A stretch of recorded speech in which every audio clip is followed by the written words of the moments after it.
Hi, Mark Sorensen, Chief Investment Officer at Royal Fund Management. Typically, I wait till the end of the calendar quarter before we give you our quarterly market overview video. But in light of the concern in the banking industry following the collapse of the Silicon Valley Bank, I thought I would put out a video today to talk about that, and then we'll have more coming soon after the end of the quarter. First of all, to allay fears, it's interesting to note that the tier one capital requirements, which are reserves, if you will, in the banking industry, the first money that the banks would pull for liquidity, if they have a need for liquidity, are actually at multi-decade highs industry wide. Very well capitalized right now versus 2008, for example, when we had the housing problems back then. Um, so, what happened with Silicon Valley Bank? This, in my opinion, was an isolated case. They had very unique vulnerabilities. For example, most of their lending was to venture capitalists and startup technology firms.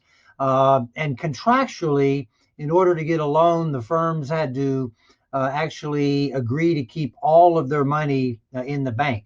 As a result of that, SVB, Silicon Valley Bank, had over 90% of their depositors were above the $250,000 FDIC limits. The other thing that happened is with the growth in technology, their business had just exploded. Normally that'd be a good thing, but here's what happened. Since 2019, the average bank has seen about a 34% increase in deposits. Silicon Valley Bank saw a triple in deposits. However, their loan growth wasn't near as much. So they had to invest all this excess capital in reserves. And what they did is they got a lesson in interest rate risk. What do I mean by that? They invested the bulk of their money in long term US Treasuries. Well, that's fine. U.S. Treasuries are backed by the full faith and credit of the U.S. Treasury. However, when you buy a long term Treasury and interest rates rise, as the Fed's been increasing rates, the price of the bond goes down if you have to sell it. And that's basically what happened. Long term 30-year Treasury bonds, a lot of which Silicon Valley Bank had invested the reserves in, had fallen as much as 40 to 50% in price because of the strong acceleration in interest rates by the Fed over the last year. When business slowed and companies that had loans with Silicon Valley Bank and deposits with Silicon Valley Bank had to start withdrawing their capital to meet payroll, continue to grow their business, etc. Silicon Valley Bank was forced to have to sell their long dated treasuries into a market of high interest rates.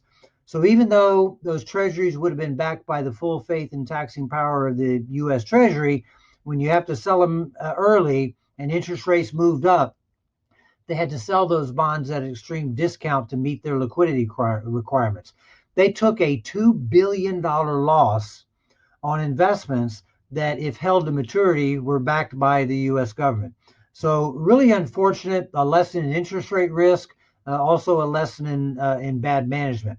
But the point I want to make clearly is that they had very unique vulnerabilities with 90% of their capital invested in startup and venture capital type of companies, 90% of their capital above FDIC limits, the fact that their deposit growth had exploded, but their loan portfolio had not, and they invested in long-term treasuries is what created their problem.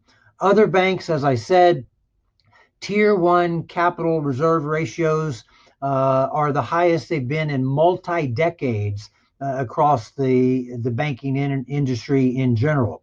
In fact, even the last couple of days, yes, there was concern about contagion. However, that has quickly been eliminated. The government backstopped not only insured deposits but uninsured deposits. Some would say they shouldn't have done that, But those that were invested in the bank in terms of equity or bonds were completely wiped out, as they should be. But at least depositors were protected. Evidence that the contagion is probably a broader concern than was necessary. Not only the capital requirement ratios that I just said are at multi-year decades, but also a bank like First Republic Bank, for example, got caught up in that storm. Yesterday, the stock traded as low as about $17. Today is trading about $40, up 30%, and in fact is traded as high as about $50 today. The stock went down because of the fear of contagion, which quickly then reversed course and has already more than doubled, nearly tripled from the lows just yesterday. You know, we had the CPI report, a little bit more market commentary, and then I'll have more after the end of the quarter.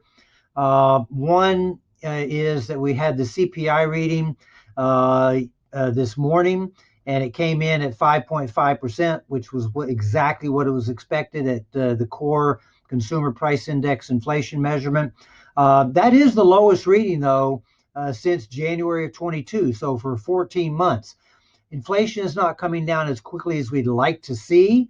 However, it is coming down. A lot of the things that go into inflation measurements take a long time to come down. For example, real estate and lease contracting, shelter rates take a long time to start coming down, but they are headed in the right direction. And that may even cause the Fed to suspend rate hiking, or maybe only go up a quarter point or so the next couple of times. It's interesting. The market is very resilient.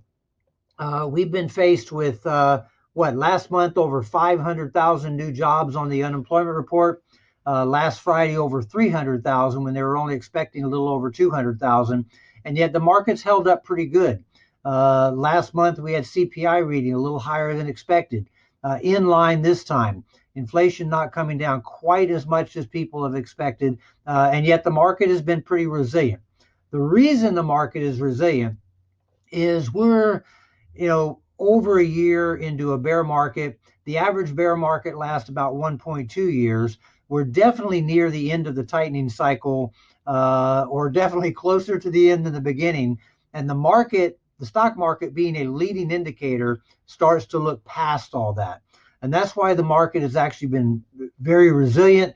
We're in a little bit of an earnings depression right now. Earnings have been better than expected, but a little bit of an earnings recession.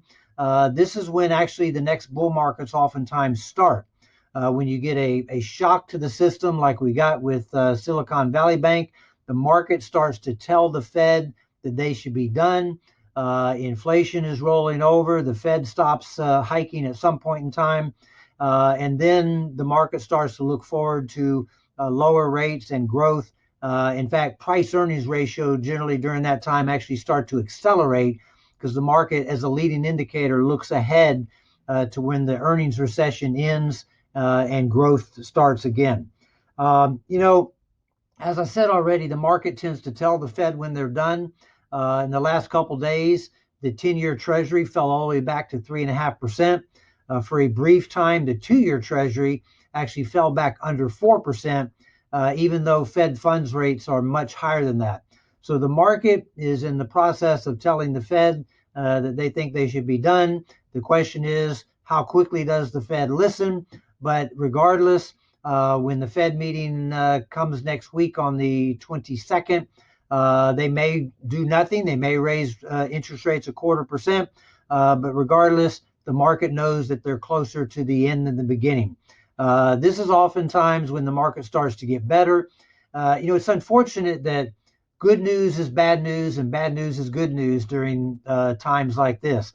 Too much employment is bad news. The Fed may raise rates. The market goes down because of some fear like SVB, and that's good news, because now the Fed might stop hiking interest rates and help the economy. One of the things that we've said from the beginning of this bear market is that this bear market started with probably the strongest economy on record when the bear market started. And that is why the market has actually been very resilient. Yes, we're down, but the market starts to look beyond the current circumstances to better times soon. I'll show just one quick chart real quick on the S&P 500. This is a chart of the broad market S&P 500, and a little bit of good news. Obviously, the market where it is right now is about the midpoint of where it's been all the way going back to about February last year. A little back and forth. It gets better for a while, and then we have some more volatility. But it's interesting to note that we went through this 200-day moving average, which is this kind of orange line. I know it's hard to see on a mobile device or on your laptop or computer, but the market went through the 200-day moving average. And then right after it did that, we had something that's called the golden cross, which is when the 50-day moving average of where the market has been crosses the 200-day moving average. And this is usually a longer term trend indicator that things are going to get better. Now, the 200-day moving average often becomes support on the way back down. We did breach it, but we breached it for an obvious reason, and that is the Silicon Valley Bank and Signature Bank closures, failures, the fear of contagion. But when that breach of that 200-day moving average is caused by something like that, oftentimes we'll bounce back quickly. So still a lot of uncertainty. We are still quite optimistic about the market given time. Time is on your side. Time is your friend here. It's not a matter of when, it's just a matter of time. Excuse me, it's not a matter of if, it's a matter of when, in other words, time, before we get past the tightening cycle, the market starts looking to earnings growth again, and the market starts to get a lot better. So our encouragement is to stay patient, ignore the day-to-day volatility of the market, and know that there are a lot of indicators amidst a lot of uncertainty, a lot of indicators that are starting to look better soon. Thanks, and you'll get a lot more after the end of the quarter. Enjoy the rest of your week. Bye now.